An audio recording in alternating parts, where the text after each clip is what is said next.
Hello, and welcome to TA Intel, a podcast about the business of small business support. Each episode of TA Intel offers practical insights on leadership and professional development for the people who run and deliver services in entrepreneurial support organizations. I'm your host, Christian Conroy. I have over 30 years of experience in leading organizations that enable small businesses to start, grow, survive, and thrive. I provide leadership and strategic support to economic development and educational organizations across the country. I'm joined in this episode by Lora Brown. Lora is the Director of Maryland Small Business Programs and the SBDC State Director. In this show, we discuss how leaders can strategically position their organizations to obtain legislator-directed funding, frequently referred to as earmarks. Here's my conversation with Lora. Lora Brown, welcome to TA Intel. In this episode, we're going to be exploring obtaining legislator-directed funding, frequently referred to as earmarks. To get us started, when people in our field say earmarks or legislator-directed funding, what are they talking about? And how does this differ from the traditional competitive grant funding that we all typically tend to focus on? Yeah. Thanks, Kristen. Thanks for having me here. Earmarks are the discretionary spending that's allocated by Congress for the purpose of supporting like specific projects in the legislator's district. And so they're formally known as community project funding if they're in the House.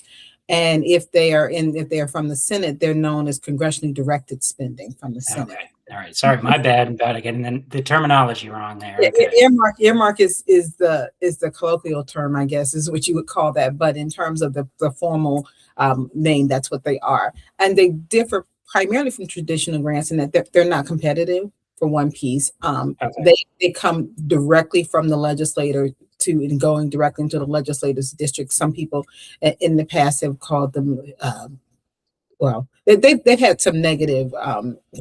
They've had some negative connotation that's associated with them in the past, but they're actually frequently used to fund infrastructure, community development projects, health services, and just any other sort of place-specific project that can be done over the course of a year or a year and a half or something like that. And they're administered primarily through the agency that comes closest to supporting the type of project that it is. So for instance, ours was a community house is based on assisting small businesses, so it came through the SBA. Okay. Well, that's one reason why I wanted you to join us as part of this, because of the experience that you've had in terms of getting earmarks. So you mentioned that you've got funding that is congressionally directed that comes through SBA. Can you just give us a little more detail about what is the project and why was the Maryland SBDC a good fit for that funding? So one of the projects actually was really came out of COVID. So as most states, we've got that small business community that is they've got viable businesses, but maybe they don't have all of the fund, or not the funding, but maybe they don't have the structure in place, or some of the other things that they would have needed to have in place to take advantage of the PPP and the EIDL loans and some of the other things that came out to sort of help people through COVID. And so what we proposed, and it was right after COVID. It's actually near the tail end of COVID, but what we proposed was that we would go spend some outreach money and go out and find those businesses who were not able to take advantage of the PPP and the EIDL and some of the other loans because they just didn't have the structure. And we would work on focusing on helping them to, first of all, understanding the need for having that sort of structure, helping them to develop that structure. In some cases, those are much smaller businesses and they don't really have the resources. So we provided some actual resources that go a little bit beyond what the SBDC typically does. So we went beyond advising and we actually hired accountants to help individuals set up their accounting system, for instance. And so those are the kinds of things we did, but it was primarily outreach and then helping to provide some of those basic services.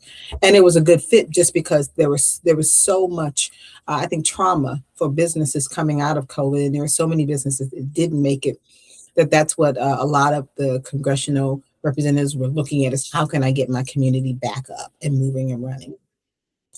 It's another example of the maxim of don't let a good crisis go to waste, right? I mean, so there was, but I mean, seriously, it was a real need that was out there in the community that both you identified as well as the elected officials. And why did they come to the Maryland SBDC to reach that population rather than go to others? Was there something that they, needed to see in place in order for them to support the type of request that you were making to develop this type of outreach that you're talking about? So I think it had a lot more to do with the fact that our campus is a land grant institution, and so they're a big part of their mission is the community outreach, and the SBDC is one of the organizations on campus is one of the premier or primary organizations for community outreach because we're all community outreach. We and the challenge of actually figuring out how to bring the students in, but we use them with our businesses. But we are that community outreach arm, and so the university looked to us and said, "Hey, what can you guys do about well, what are some suggestions that you have?" And so we actually made the suggestion to the campus about what we wanted to do, and it was just something. It was something that was just interesting to the legislator at that time. Okay. All right. So, there's probably a lot of people listening to this that, have not done this before. So, and the big question in their mind probably is, where do I start? So, from your experience, what would you say is the first step? Is it building relationships, identifying the project, understanding the process, something else?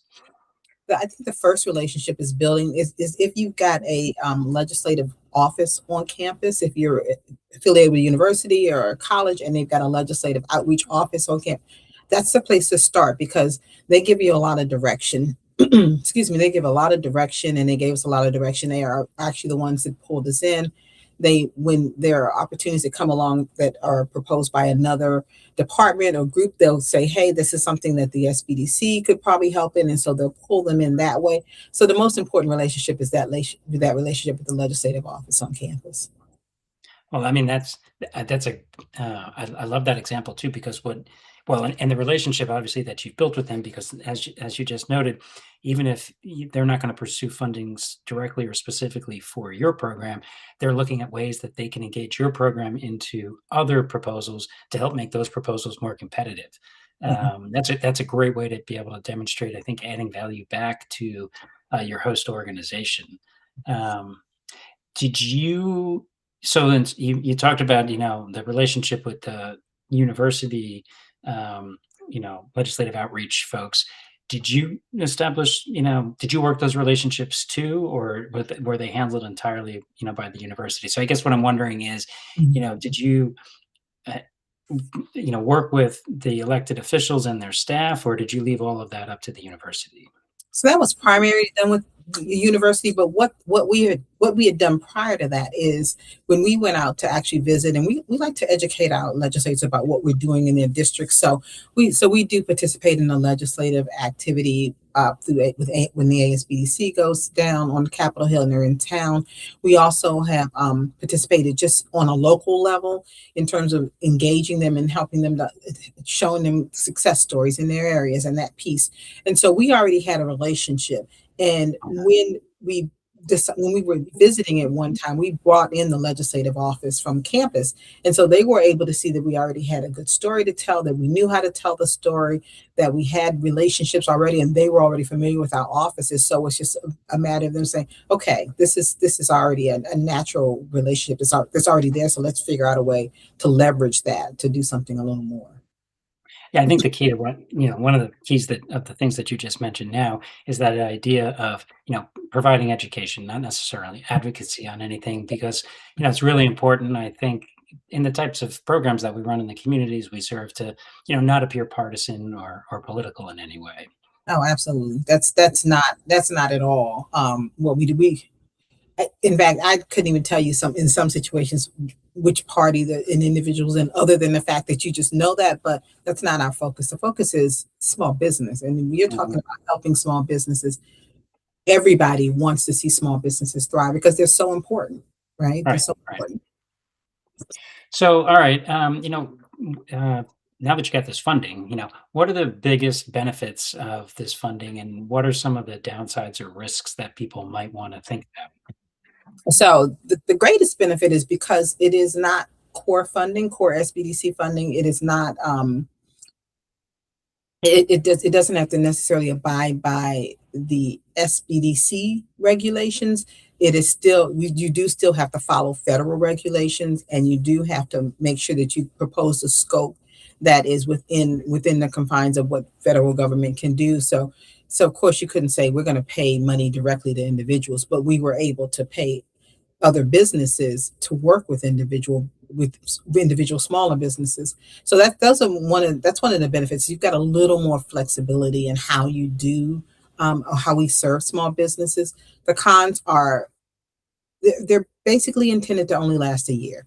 So 1 year, year and a half is what you really want to propose. You want to propose something where you can spend the money within, I would say, no more than a 2-year period, because they really are looking for 1-year projects, but they will extend them. What we learned is they would extend them up to 5 years, but they prefer not to. They want you to try to spend it within a year to 2 years, and that's something our campus has always focused on. And the other possible drawback is you may be dealing with an agency with whom you're not familiar, and an agency that's not particularly familiar with the SBDC program, and so they don't understand what we can and cannot do, and they may not. So there's a learning curve there if you're not dealing with the SBA, because we participated in another earmark, and NIST is the lead on that earmark, and so they've got different rules about how they want things proposed, how they want things to happen. When the reporting piece, all of those are different. And so it depends on the agency. It's federal funding, so can it be used as match to other grants? No, it's still, No, you can't use federal funding to So match. it's a little bit more flexible, but it can't be identified as match. Okay. Well, if you've got a state program, some state programs will allow federal funding to match that program. So you could probably use it in that instance, but again, you've got to make sure you're meeting all the match requirements. Okay. All right. Are there any other restrictions that come with it? Like, for instance, related to overhead, can the university claim the full overhead rate on it? So the university can. We do not, just because we want, it's a goodwill piece for us, in that we've said, hey, we're using all of this funding to work to deliver that project or deliver that service that we promised, and we're not going to take any overhead on this. So this is a sort of a goodwill piece, but they can. Okay. All right. That's a way to help out the host, right? The university, because it's essentially found money. Okay. But so essentially from a compliance perspective, all the other things that are typical with federal funding would apply to community project funding. Mm-hmm. I got to get the terminology right here. Community-directed spending or community-directed spending, okay. Or community project, depending upon the House or Senate. So is there, speaking of that, so, once you get the funding, are there any other things that are different about managing this type of funding versus a typical grant? I mean, in terms of compliance or accounting or, procurement or staffing or anything along those lines? We did not see any. Okay. It pretty much is as if we're just managing another program. We have to keep of course, you have to keep the funding separate. We've got to report. So they do require reporting. In fact, I think the reporting requirements were actually less stringent than they are under our core program, in that I believe it's just annual reporting. Oh, nice. Okay.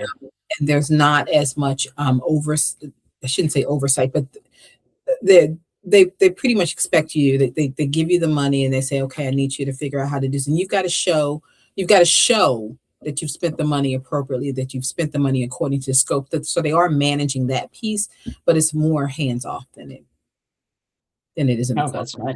Okay, that's really nice.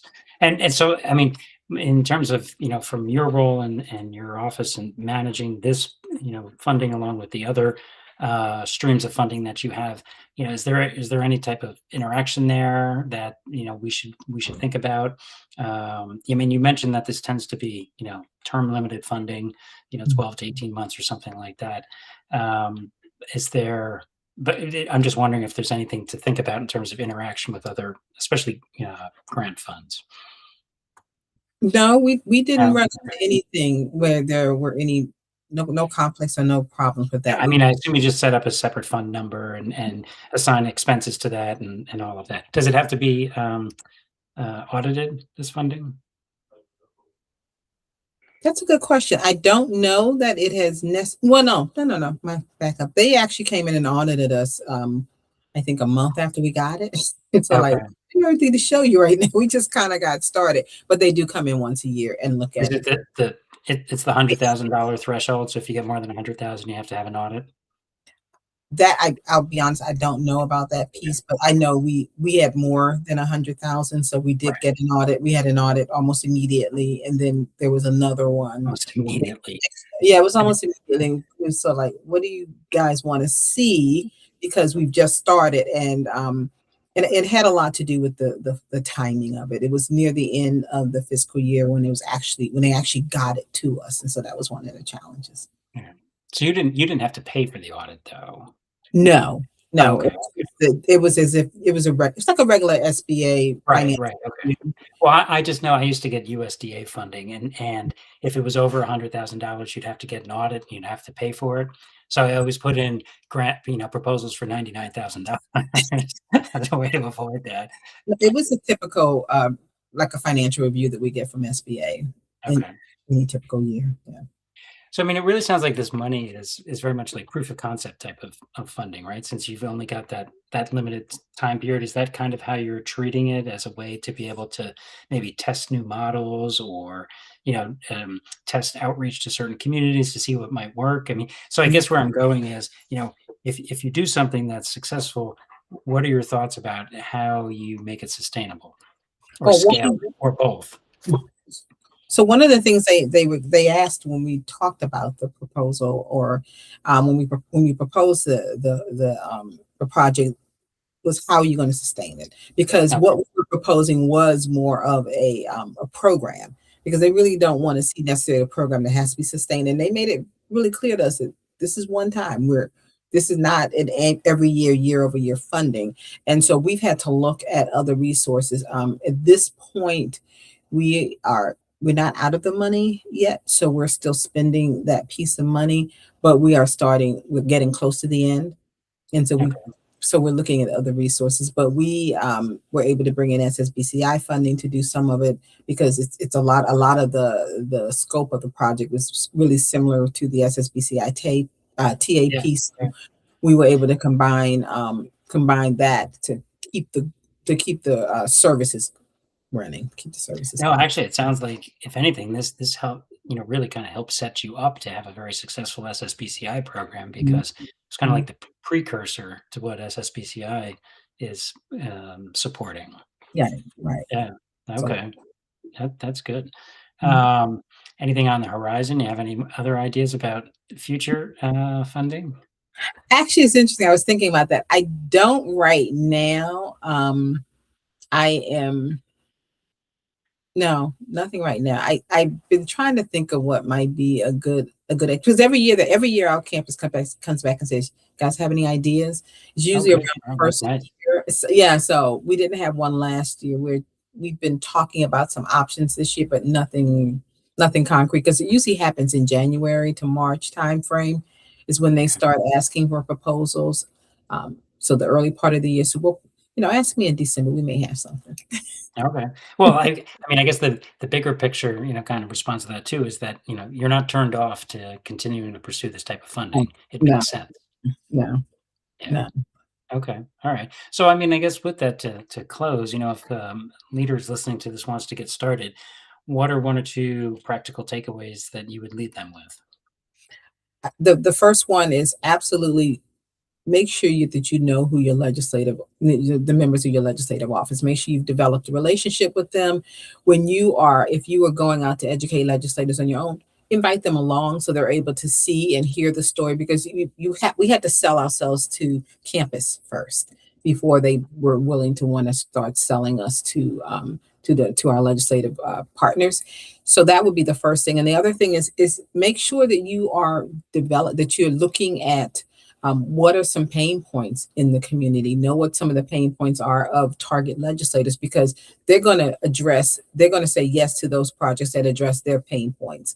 And so if the pain point is small business, is definitely the best one, or a good opportunity. So look at the pain points of the legislators in your area and try to find something to build around what they're interested in. All right, super. Yeah, no, I think that's terrific advice. And, I want to thank you for joining us because I think everything that you've covered as part of this episode has been, really, very practical, helpful information that I hope folks that are listening to this can use at some point to help build and diversify the funding of their organization. So, Laura, thank you again very much for joining us on this episode of TA Intel. And I will actually be inviting you back to talk about another topic Okay. in a future episode. Thanks a bunch. Yeah, all right. Enjoyed it. Good. All right. Well, thank you. Thank you for joining us. We would appreciate it if you could do three things. One, subscribe to this podcast, TA Intel. Two, share this podcast with your colleagues. And three, leave us a comment on what you would like us to cover in future episodes. We hope you'll join us again in other podcasts of TA Intel. And if you run an SBDC network, Earmarks can be part of the mix of funding that can help you build a strong performing program, which can help lead to successful accreditation review. To learn about other key items for accreditation, you might want to consider participating in the Ascend Accreditation Accelerator. Here's a quick overview of it. Welcome to the Ascend Accreditation Accelerator. This program is designed to help you streamline your accreditation process. The purpose of the Ascend program is to ensure you are fully prepared for accreditation. We will help you assemble the necessary documentation and understand the standards. Through Ascend, you will receive tools for development, management, and benchmarking. You will also get samples, interview exposure, and an assessment tool for your program's operations. The program includes 7 on-demand webinars detailing the Ascend model process. It also features 6 live peer learning sessions on Wednesdays. Ascend provides 3 key tools and essential resources to demonstrate meeting the standards. A key item is the Accreditation Documentation Tool. This helps manage the materials to include in the self-study. The program also includes a benchmarking tool with charts and data to compare your performance against peers. You will use the Ascend Key Components Assessment to review strategic thinking, planning, and program results for learning and improvement. You will learn from veteran SBDC leaders with real-world experience, who will share proven and tailored approaches to manage your program and achieve accreditation. Registration for the 2026 Ascend Accreditation Accelerator cohort is now open. Be sure to register before the deadline on August 7th. You can find more details and registration information at www.taadvisors.org/courses. For more information on the Ascend Accreditation Accelerator or any of our services, please contact Christian Conroy.